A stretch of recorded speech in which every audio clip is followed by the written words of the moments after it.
Eu quero ser melhor do que Jesus. Frase estranha, né? Mas sabia que com o nosso jeito de ser, o jeito de falar, às vezes nós estamos dizendo exatamente isso? Quero te mostrar pela palavra de Deus o que o Senhor fala sobre isso, à luz da palavra. Vamos lá?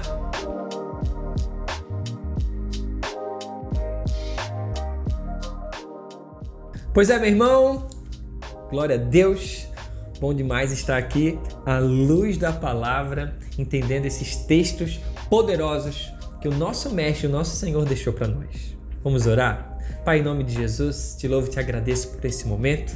Eu peço, por favor, para que o Senhor venha encher o coração do meu irmão da iluminação do Senhor, da tua palavra, para que possamos viver, Senhor, de forma inteira no Senhor. E não apenas partes de nós, mas com o coração completo e entregue ao Senhor. Em nome de Jesus, Pai, enche o coração dos meus irmãos de paz, de alegria, de amor, da justiça do Senhor. Em nome de Jesus.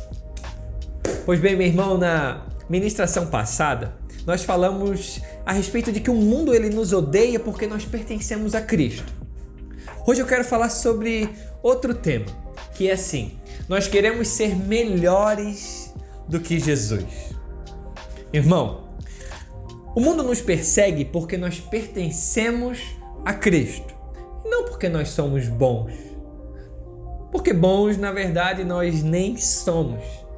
E quando existe uma pessoa boa sobre a terra que ela não conhece a Cristo, ela nem é odiada. As pessoas gostam de uma pessoa boa, mas quando uma pessoa ela é boa por causa de Jesus Cristo e essas pessoas não gostam de Jesus Cristo, ela se torna uma pessoa odiada.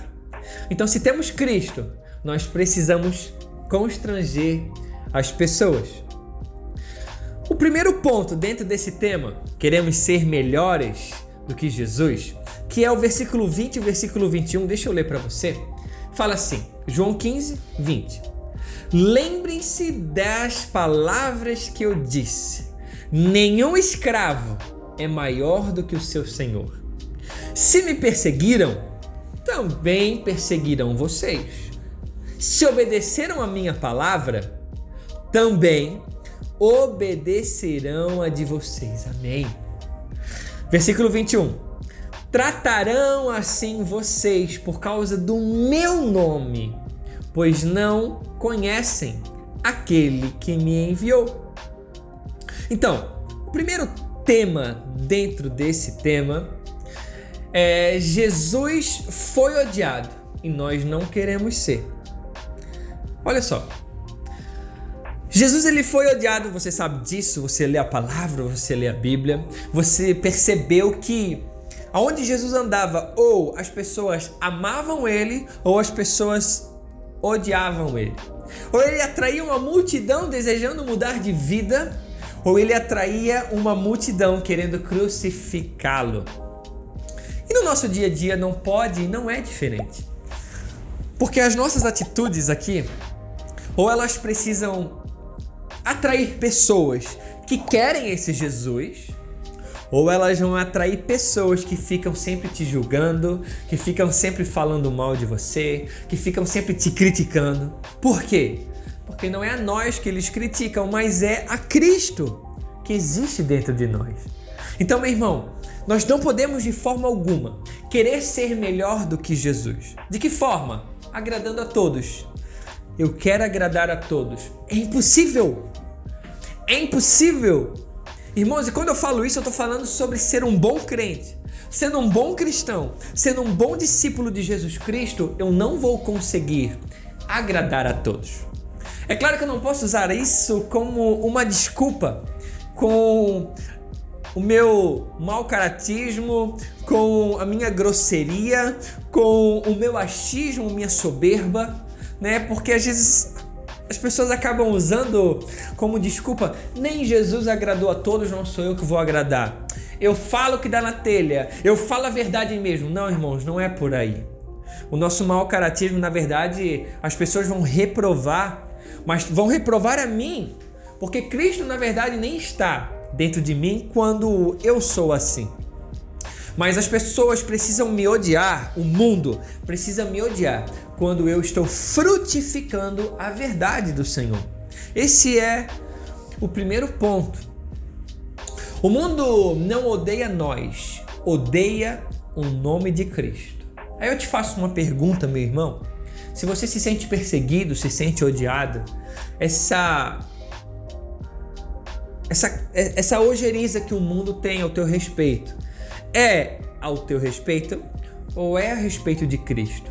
Tenta fazer uma balança aí. Tenta saber se as pessoas estão odiando a verdade de Cristo dentro de você ou se são atitudes erradas que você ou que eu temos cometido. Quando Saulo ele cai ao chão, Jesus ele pergunta para ele algo muito interessante. Ele fala assim: Saulo, Saulo, por que me persegues? Sendo que Saulo, na verdade, estava perseguindo os cristãos, estava perseguindo os discípulos de Jesus, estava perseguindo pessoas que eram apaixonadas por Cristo. E Saulo, na verdade, não estava perseguindo a Cristo. Mas por que Jesus ele se depara e fala assim: Saulo, Saulo, por que me persegues? Porque Cristo viu e percebeu que, na verdade, quando Saulo perseguia o menor dos pequeninos, na verdade, estava perseguindo ao próprio Cristo. Então, irmãos, quando somos perseguidos nessa terra, na verdade, estão perseguindo ao Senhor. E por que perseguem ao Senhor? Porque o mundo ainda não entendeu o Senhor. Bem, eu sou perseguido na própria igreja pela religiosidade, sim. A religiosidade é o próprio mundo também, sem dúvida.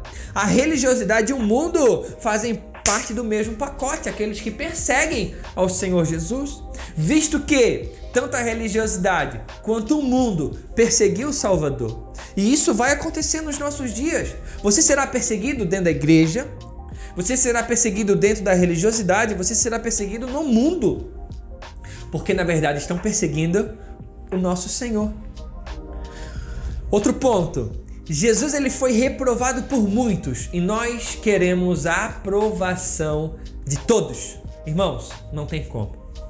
Não tem como. Nós não seremos aprovados por todos. Nós não seremos aprovados por muitos. Por quê? Porque a palavra de Deus, a justiça de Deus, para muitas pessoas é dolorido. Existe uma teologia que é a teologia do não julgueis.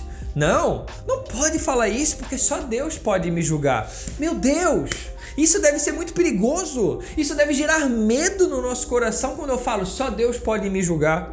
Porque o julgamento de Deus é cruel. O julgamento de Deus é justíssimo. O julgamento de Deus é poderoso. Então quando eu falo só Deus pode me julgar, isso deve soar como algo muito, mas muito preocupante, não? Se Deus pode te julgar, imagina, Deus julga os teus pensamentos, Deus julga as intenções do teu coração. Deus está julgando infinitamente além daquilo que um homem pode julgar. Então, irmãos, não é que nós devemos julgar alguém. A palavra de Deus julga. A palavra de Deus, ela condena. E nós precisamos entender à luz da palavra de Deus que pecado continua sendo pecado. Para muitos hoje o pecado se tornou um erro, se tornou um escorregão. Não, pecado é pecado. Vamos tratá-lo como pecado. Vamos discerni-lo como pecado. Vamos entender o que é pecado. Para quê, irmãos? Para que haja o arrependimento desse pecado. E quando houver arrependimento desse pecado, do meu pecado, do teu pecado, haverá o quê? Crescimento espiritual. Haverá o quê? Maturidade. Não haverá mais mimimi, não haverá mais ursinhos carinhosos, não haverá mais aquela coisa, ai, não me visitaram, ou não haverá mais, mas aquilo ali é uma panelinha, eles só vivem em panelinha. Mas a igreja julga. Não, irmãos. Eu e você precisamos ser maduros na palavra de Deus, no conteúdo das escrituras. Eu fui pro culto hoje e o culto estava frio. Meu irmão, que isso? A palavra de Deus nunca é fria. nunca é fria. A palavra de Deus é viva, poderosa, eficaz, mais penetrante que uma espada de 2 fios. Ela entra num lugar onde eu e você não podemos discernir.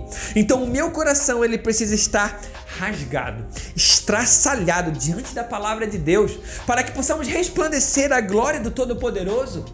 Isso, irmãos, vai nos livrar o quê? De um coração triste, de um coração amargurado, de um coração que se decepciona fácil.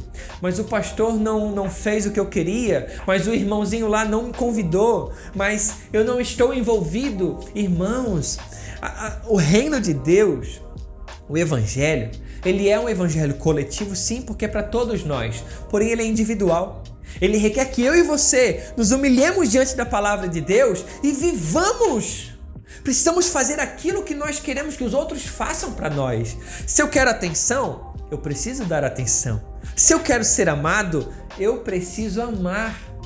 Então, irmãos, vamos viver um evangelho que seja aqui, raçudo, cheio de vigor, de força. Porque se eu for desanimado, triste, decepcionado, quem vai sofrer com isso vai ser eu mesmo. Quem vai ficar sempre patinando no mesmo erro, nas mesmas tristezas, nas mesmas angústias, sou eu mesmo. E quem não cresce, sou eu. Fechou? Então, não precisamos da aprovação de todos. Precisamos da aprovação do nosso Senhor e bola pra frente. Viver a palavra de Deus, vamos seguir. Outro ponto importante, a pregação de Jesus era odiada pela maioria, mas nós queremos os aplausos. Meu irmão, é muito importante você entender isso, porque quando você vê um pregador da palavra sendo amado por artistas, sendo aplaudido pelo mundo, é porque a pregação dele não está constrangendo o pecado. Quando eu vejo homens famosos compartilhando pequenos trechos de pregações de alguém, isso me incomoda. Me incomoda, sabe por quê? Porque o evangelho precisa mudar a vida daqueles que estão compartilhando. Uma pessoa ela não pode se converter e continuar praticando os pecados. Ela precisa ter uma guinada, uma mudança de mente, uma mudança de atitude, ser transformado da água para o vinho. Precisa ver um constrangimento total e um novo nascimento. Então, quando você vê pastores famosos sendo compartilhado, amado, aplaudido pelo mundo, para aqueles que negam a Cristo, é porque essa pregação ela não está sendo uma pregação cristocêntrica, mas está sendo o quê? Para o homem. Elevando o ego do homem, elevando o nosso ego. E se tem uma coisa boa nessa terra, é ter o nosso ego elevado, a nossa autoestima aplaudida. Ela vai aquele cara, porque aquele cara é bom. Aquele cara, ele tem uma palavra que eu sempre saio feliz quando ele prega. Ele fala para minha alma. Não, irmãos, não é isso que o mundo precisa. Por quê? Porque se você tem, né, no seu dia a dia ali, se você está sempre querendo animar as pessoas, até usando o texto bíblico, animar as pessoas e não confrontá-las para que mude de vida, na verdade esse serviço está sendo um desserviço para o reino de Deus, porque eu estou fazendo o quê? Amaciando o coraçãozinho dessa pessoa, encaminhando ela para o inferno com o coração amaciado. E não é isso o evangelho. O evangelho é confronto, é cortante, é dolorido, é para que uma pessoa cresça no Senhor Jesus. Se o mundo aplaude o que falamos e eles não se convertem, é muito provável que eu estou amaciando o ego das pessoas. Último ponto dentro desse texto. Se o mundo me ama, é perigoso. É doideira isso, né? Mas é isso que o Senhor está falando. Se o mundo me ama, é perigoso. Todavia vocês não são do mundo, porque eu escolhi vocês. Eu tirei vocês do mundo. Por isso, o mundo vos odeia. Então, se o mundo está me odiando, é porque eu estou servindo o verdadeiro evangelho. Então, meu irmão, essa palavra não é uma palavra para você se tornar odiado, mas é uma palavra para você se apaixonar por Cristo, porque o ódio vai ser natural. Você não precisa se esforçar para alguém odiar você. Basta você viver o reino de Deus e a justiça de Deus, você será odiado naturalmente. Bem, mas tu é doido? Pregar uma palavra incentivando o ódio? Não, eu não tô. Eu tô incentivando o amor. Ame as pessoas, discipule as pessoas, pregue contra o pecado, que naturalmente o ódio virá. Então, é algo natural. Mas não fique triste. Vamos se abraçar e vamos rir junto, porque será natural o ódio do mundo. Isso precisa acontecer para que os filhos de Deus, para aqueles que são escolhidos pelo Senhor, para aqueles que creem no verdadeiro evangelho, sejam manifestos. Então, meu irmão, é uma palavra dura, mas é uma palavra para você passar o seu dia mastigando e ruminando, para saber se de fato você tem vivido esse evangelho. Se não está vivendo, meu irmão, comece a viver, nunca é tarde. Nunca é tarde para se arrepender. E nunca é cedo demais, meu irmão, para começar a viver o verdadeiro evangelho. Então vamos viver à luz da palavra. Esse é o meu convite para você hoje. Amém? Deus te abençoe, te amo. E não acabou. Nós temos mais 2 pontos ainda dentro desse texto poderoso. Isso aqui, meu irmão, confrontou meu coração. E eu não quero ser confrontado sozinho, eu quero te convidar a ser confrontado comigo. Amém? Deus abençoe, tamo junto, até o céu. Deus abençoe.